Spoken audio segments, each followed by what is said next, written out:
I don't know if I gave the title, Wales, Bhutan and Ljubljana, to... Did you get that for the bulletin? I'm not sure, but that's the title of the talk this morning.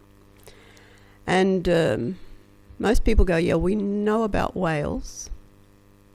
We've heard of Wales. Bhutan. Bhutan? And Ljubljana. There are some people who don't even know how to say that. I think I'm getting it right. Ljubljana. What do they have in common? Do you know what they have in common? Okay, let me tell you, Wales is a small country. We know that bit, don't we? It's a very small country, just to the side of England. It has a very proud heritage, and I have to say I claim my Welsh heritage. I'm 25% Welsh, and I'm claiming it. My grandmother was Welsh. Bhutan is also a small country. It's squashed up there on a mountain top between India and China. Ljubljana is not a country, it's a city. It's a capital city. So, still no idea what they might have in common? Let me show you something that might give you a hint. The Welsh flag. Beautiful flag. The flag of Bhutan. And the crest of the city of Ljubljana. Now can you give me a hint as to what you think they might have in common? Dragons. Dragons. So that means you might actually know that we're going to be talking about dragons. Good. We are going to be talking about dragons. And I'm just trying to get this computer sorted. When we talk about dragons, well, no, let's go one step back before that. In primary school, I learnt about some dragons. I'm sure that there are some of you would have learnt about dragons too. If you studied in an English-speaking country, you may have heard of this, this one, St. George and the Dragon. And the story of St. George and the Dragon is that St. George was very brave, and he was you can see he's dressed as a knight in this engraving by Albrecht Dürer 500 years ago. He was a very strong and courageous person, and he went around and he killed dragons because dragons are bad. Is that generally what you remember of dragons? Yes, okay, good. I'm glad we've got that bit sorted. So St. George is also, I might add, he's the patron saint of England, if you still go with those kind of things called patron saints. And this is how much we have in terms of information about St. George. We have icons. This particular icon, the first one was from Crete. Oops, I think I've did I do the yep. The first one's from Crete. The next one is from England. It's a beautiful little ivory carving. The next one is from Russia. He got around, didn't he, this St. George? Here's the next one. There's a beautiful little pendant. That one's from Barcelona. The next one, the one in the middle, showing George, and you can see the cross of St. George, the white and the red background, with the white background and the red cross. That one's from Paris.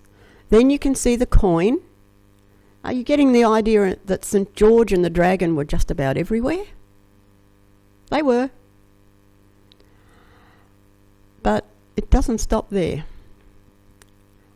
I don't expect you to be able to read that, but that is a list of all the provinces and principalities that I could find that have St. George as their official coat of arms. Is that amazing? That one on the left-hand side down the bottom, that's France.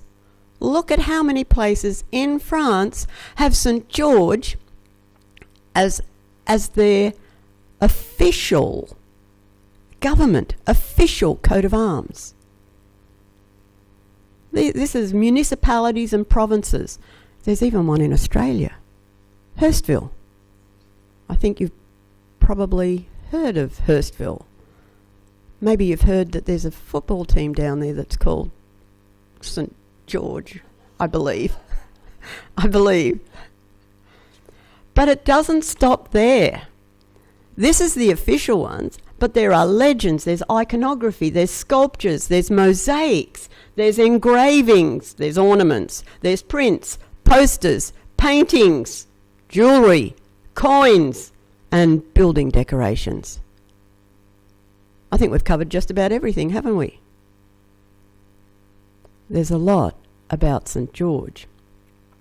So, who was this St. George? Here are some interesting facts about St. George. Number 1.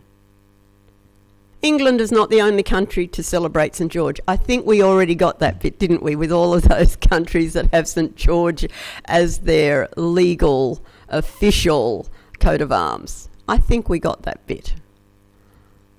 What about the next one? He was not English. Isn't that a shock? This is the patron saint of England, and he's not English. He never visited England.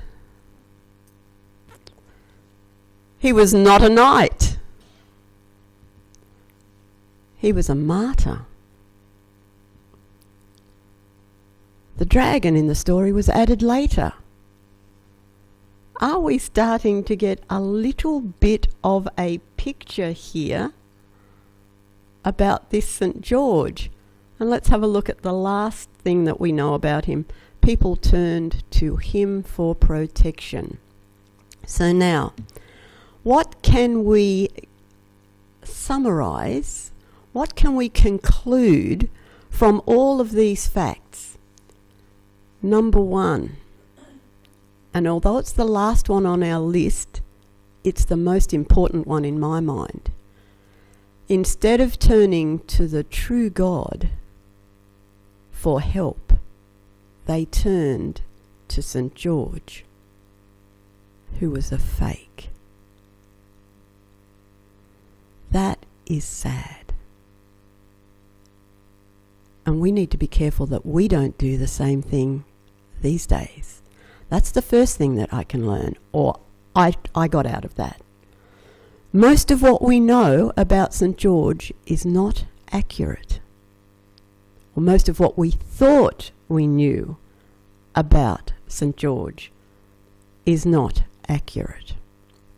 So those two things concern me. As a teacher, they concern me. That teachers would teach this to primary school kids when I was in primary school. But also that we might be tricked into teaching this kind of thing to other people. How much it is necessary for us then to check what it is we're saying, to check what it is we teach, to ensure that, and for my foundation is the only truth that we need to concern ourselves with is the truth that is in the Bible. That is the truth. Is that what we believe? That is our standard of truth. What is in the Bible? So, it's interesting when I started searching about these dragon stories that this is not the only dragon story that got the imagination of people. And here's another one. Oh, by the way, all that information I got from an English heritage website, not Wikipedia. Okay, so it was a recognised, peer-reviewed website. This one is Margaret of Antioch. part of her story involves her meeting the devil in the form of a dragon. Well, that bit is right, isn't it? That bit's right. The devil and the dragon. Being swallowed by the dragon, right? Well, that was an attempt, I think, that was going to happen. And then escaping safely when the cross she carried irritated the dragon's innards. This accounts for this virgin's association with pregnancy, labour and childbirth. Now, I'm not sure about you, but when I studied biology, those two parts were not connected, right? The alimentary canal was different to the birth canal, right? They were different parts of biology. So we've got a very mixed up story here. She was one of the saints who appeared to Saint Joan of Arc, the St. Joan of Arc. Now this is a direct quote, and you can see where I got it from a Catholic website. This was only this year sometime I downloaded this information. So this is the story of Margaret of Antioch and the dragon. One small kernel of truth, and the rest fabrication, and some of it totally inaccurate biological information.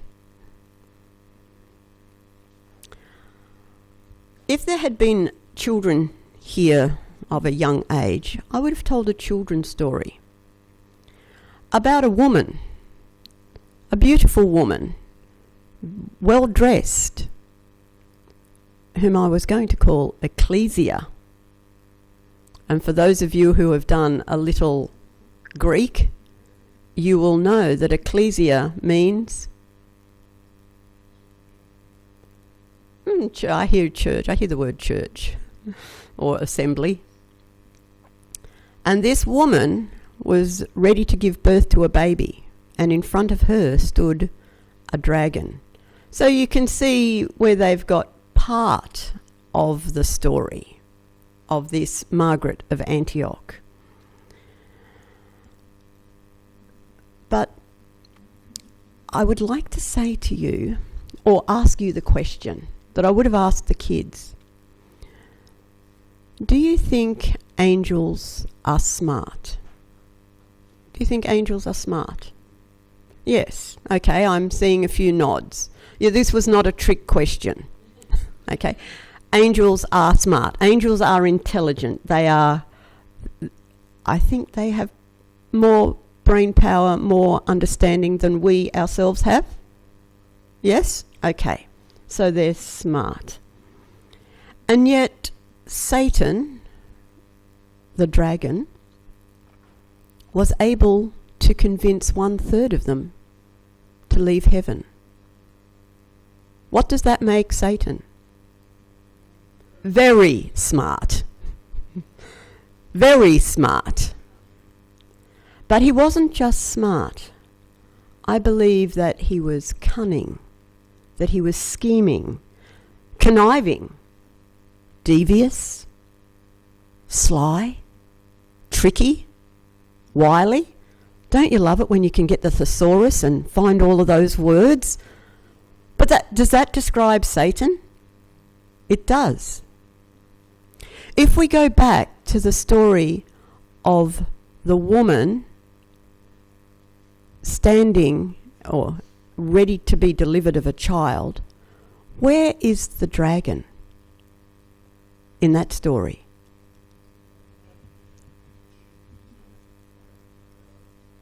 Let's look. Revelation 12.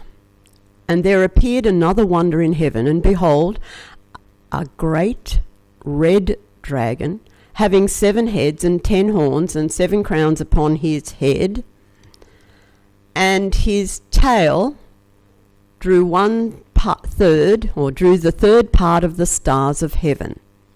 So that's a reference to the angels, and did cast them to the earth. And the dragon, where was the dragon?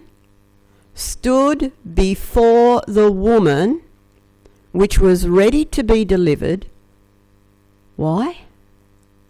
For to devour her child as soon as it was born. So, in this verse here, verse 4, we have 3 characteristics of the dragon. 1, he drew 1/3 of the part, 1/3 of the angels out of heaven. So we've already determined that this activity showed that he was very intelligent. And he stood before the woman. So what was he doing? He was actually waiting. So he was purposeful in this action. He had determined that this is what he was going to do. So he was purposeful. So he is smart, he's purposeful. Now the third thing. The third one is that he was going to devour the child as soon as it was born. What's the third characteristic? What kind of action is that? Evil. It's evil, isn't it? Pure evil. This is an innocent baby. Has not done anything to the dragon except being born. And the dragon wants to kill the baby. So we have 3 characteristics of the dragon in this verse. 1, very intelligent. 2, purposeful. And 3, evil.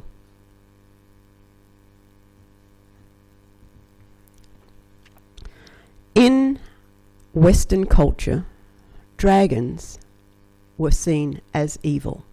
St. George, Margaret. So we have seen dragons as being evil. It is not so when we come to the Chinese culture, or any other Asian country for that matter. So what do we know about Chinese dragons? Last year was actually the year of the dragon, and I would have preached this sermon here if there hadn't been a few mishaps in my life, perhaps in my husband's life. I would have been here a good 6 months ago preaching this sermon to you. And it would have just been right at the end of the year of the dragon. And so let's do the next one.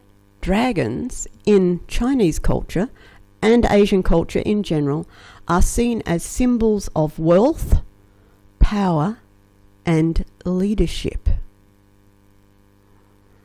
In fact, the emperors of ancient China often regarded themselves as the dragon, the son of heaven.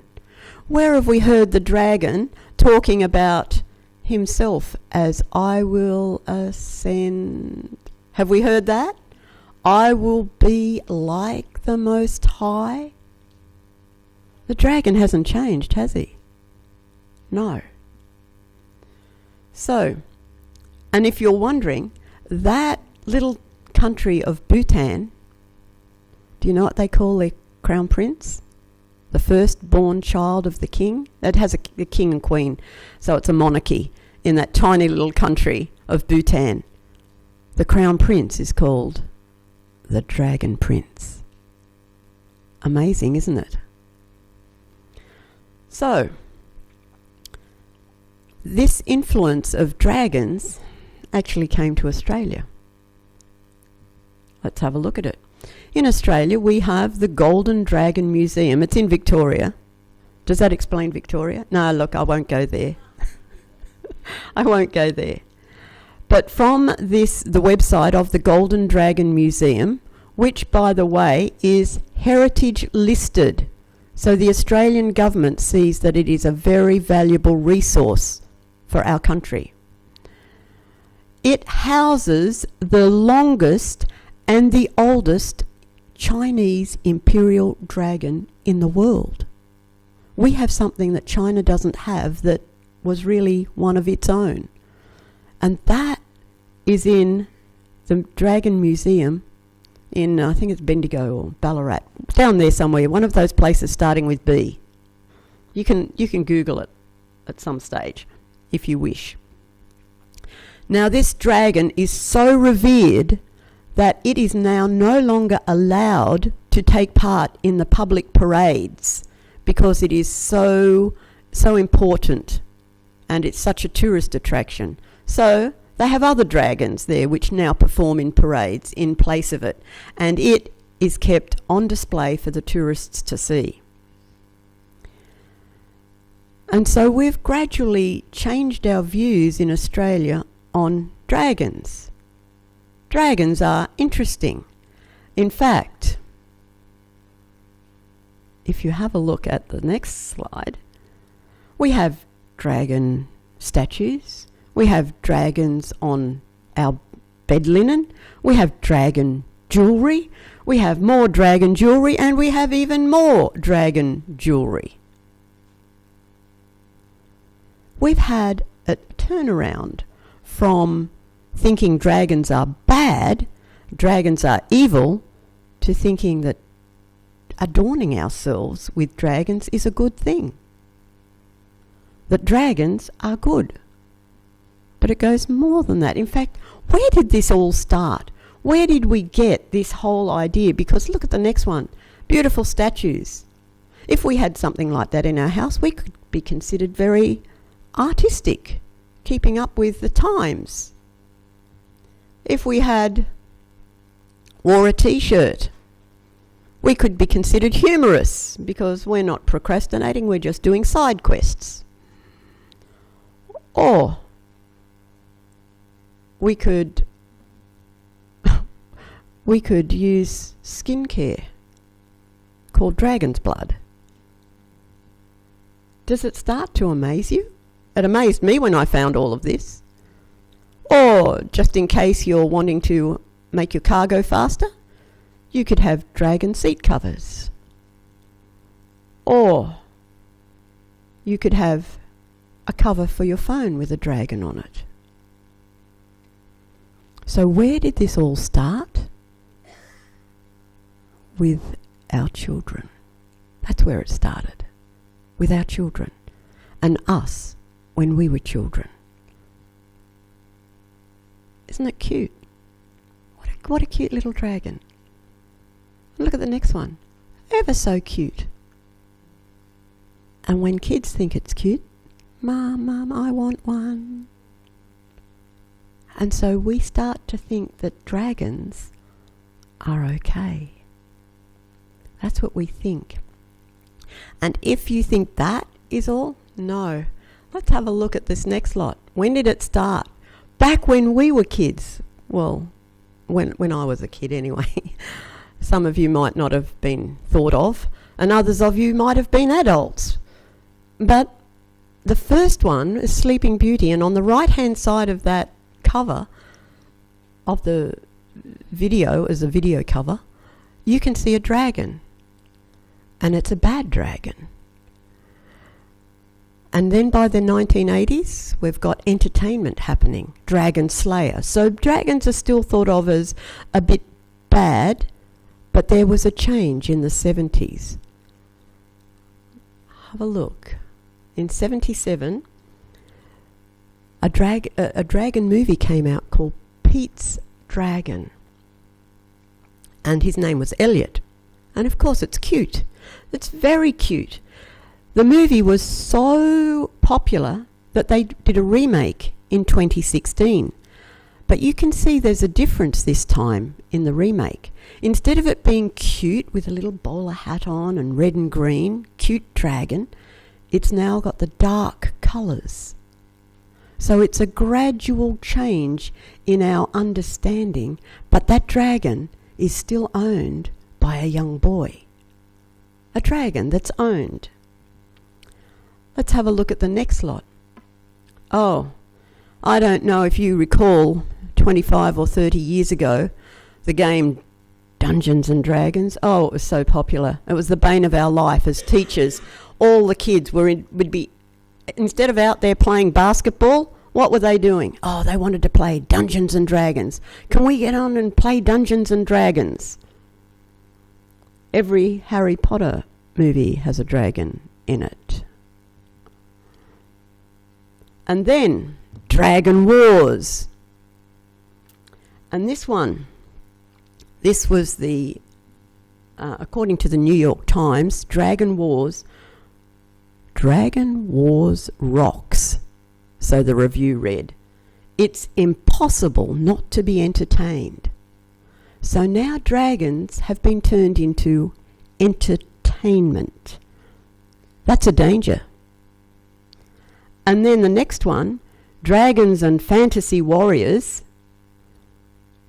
Well, that's seen as creative play with dragons. If we have a look at the next one.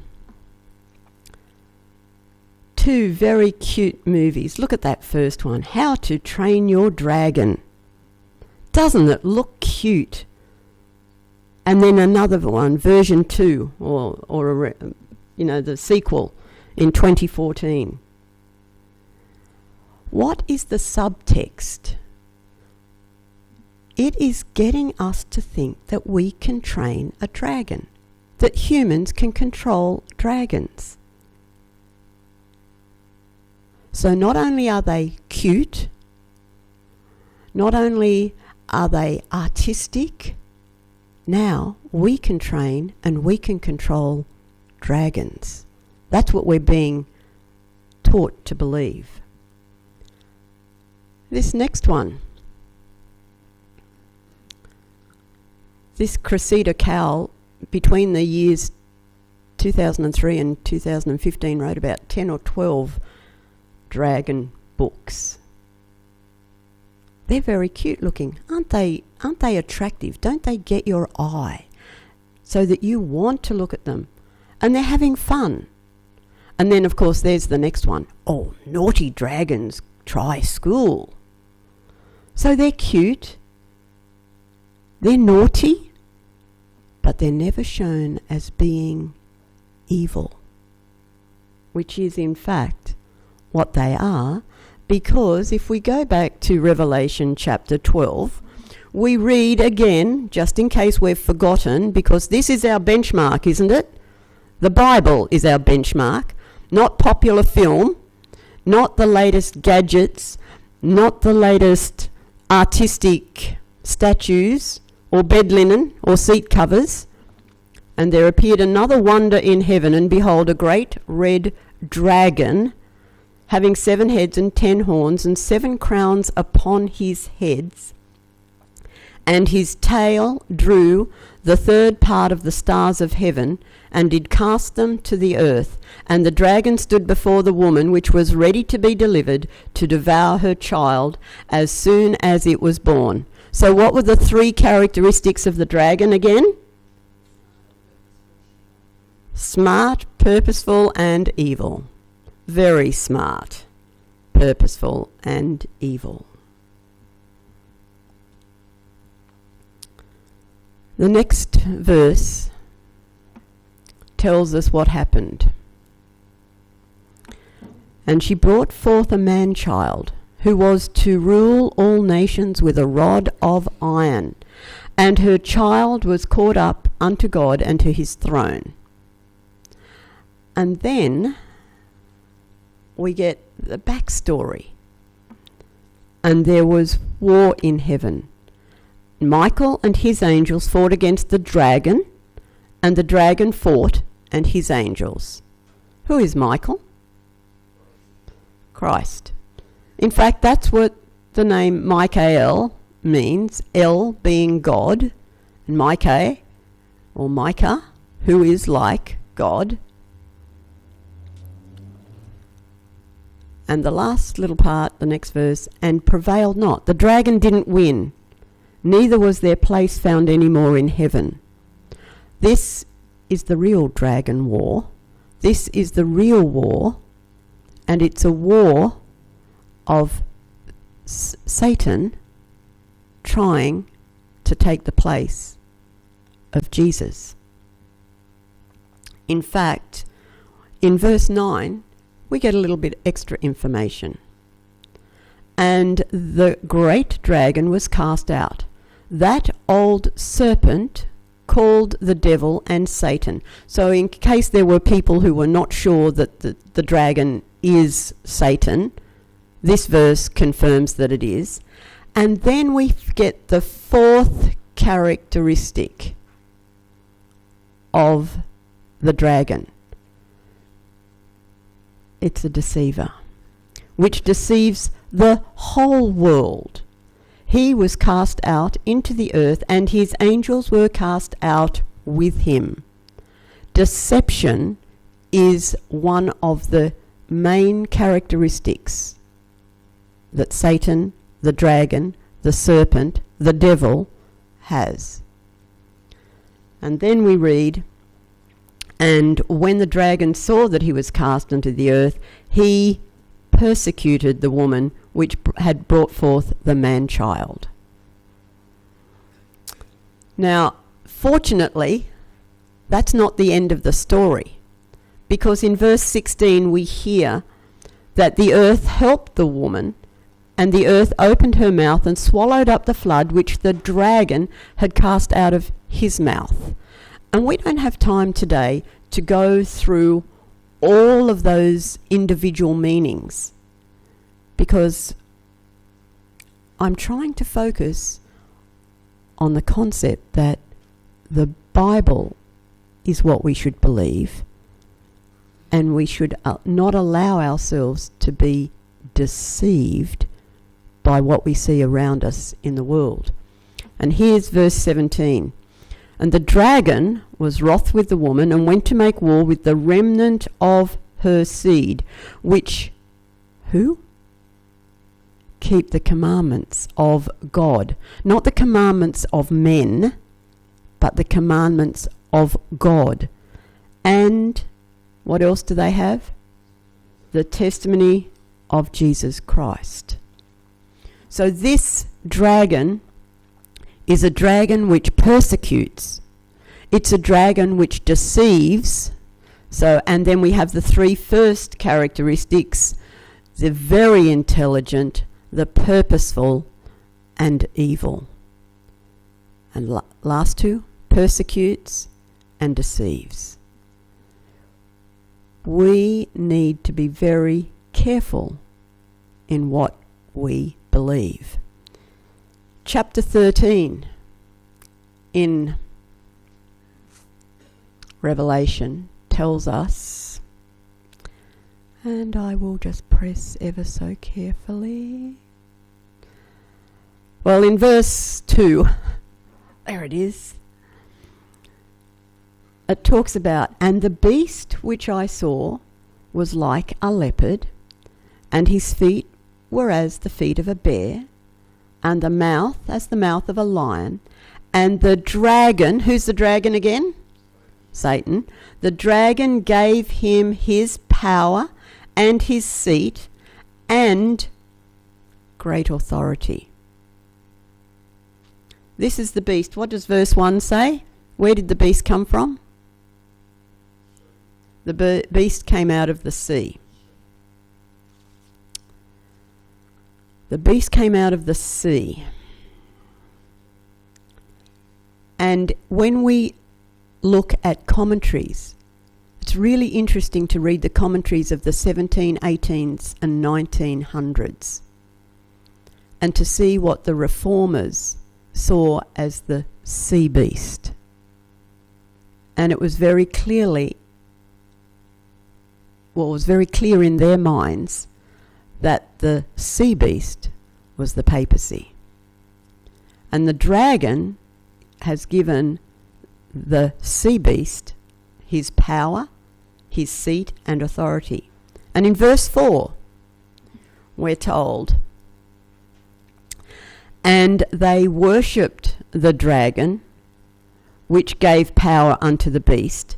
And they worshipped the beast, saying, look at what it says, who is like unto the beast? What does the name Michael, how does the name Michael translate?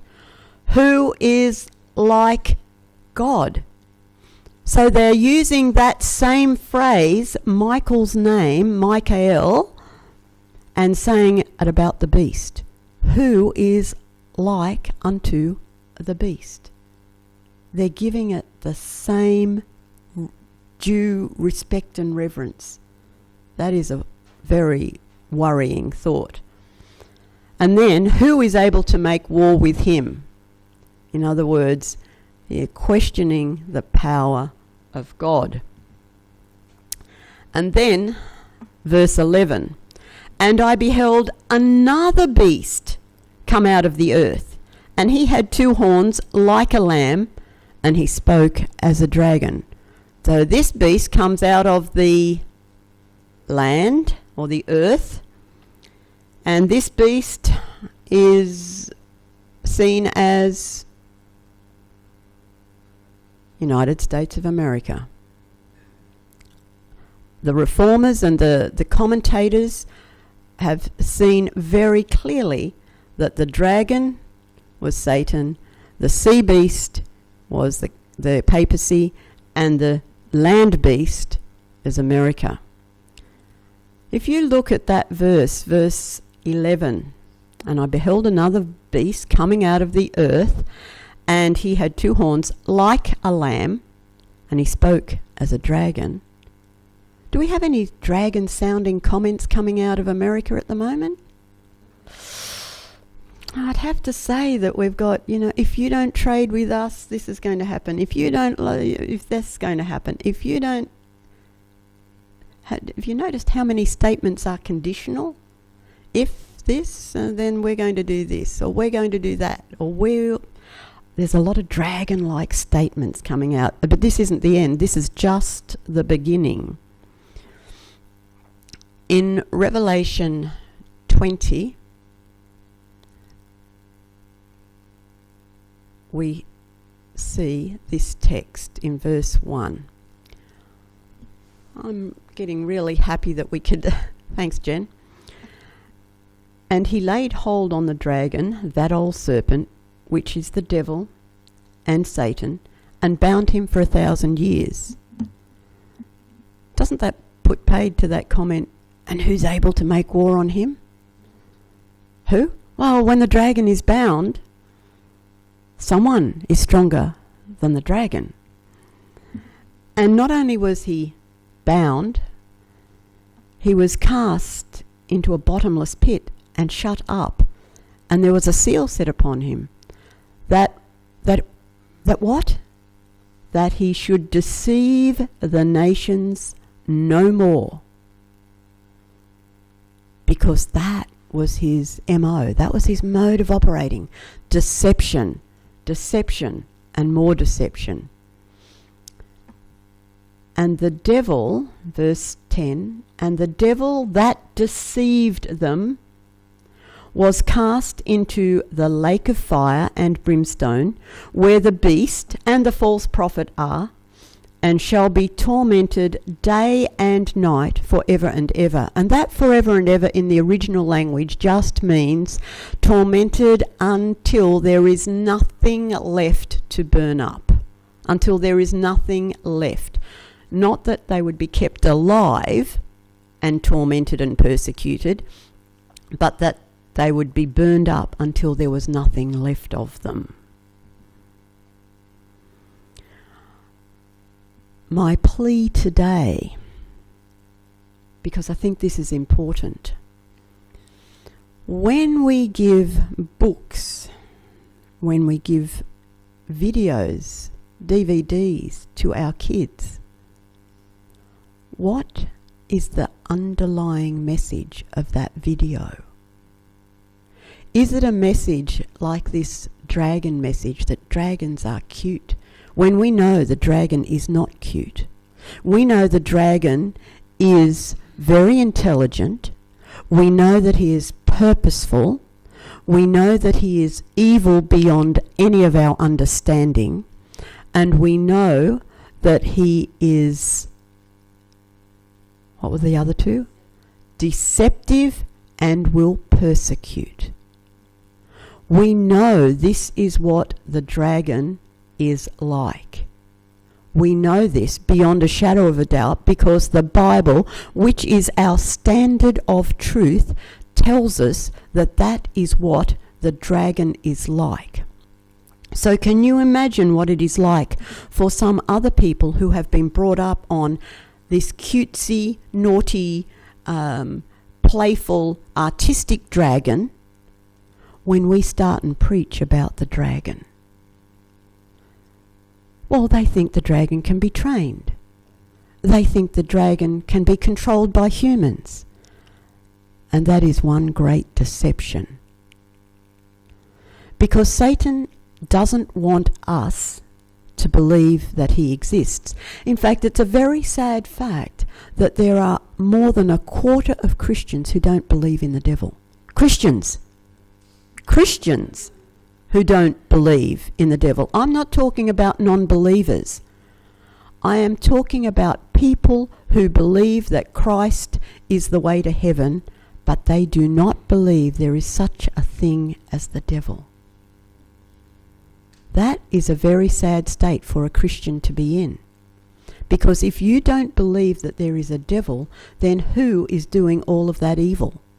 And that is why the question, I can't believe, where is God when evil happens? Where is God when bad things happen? Where is God? God is right there, but he is not causing those bad things to happen. That's the other force. That's the deceptive, powerful, intelligent force of the dragon, of the devil, of Satan. That wily serpent who tricked two of the most intelligent people that this world has ever seen. And also tricked 1/3 of those angels in heaven. This is what we are up against. So when we are trying to preach and talk about the dragon, and Revelation 12 and Revelation 13, we as Adventists have to get through that understanding that people have that the dragon is just a cute, fun, trainable object. So, Jesus, right towards the end of his time on earth, said this in Matthew 24, "For there shall arise false Christs and false prophets, and shall show great signs and wonders." So be prepared. There will be great signs and great wonders, but they will not be from God. Insomuch that if it were possible, they shall,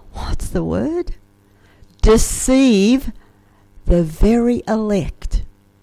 Those of us who have studied the Bible, if it were possible, we will be deceived if we have not got the Bible, the only standard of truth for us in this world. If we haven't got that in our hearts, in our minds, then we stand the chance of being deceived. And so I would encourage you, study to show yourself approved. Study to know what the Bible says about these end times. Study to know what the Bible says on all topics. Study. And you know, God never gives us a warning without giving us a promise. 1 John chapter 4 verse 4 says, "You are of God, little children, and have overcome them, because greater is he that is in you than he that is in the world." Our God is greater. Our God is good. Our God is more intelligent than even Satan. Our God wants us to know about him, and he is coming soon.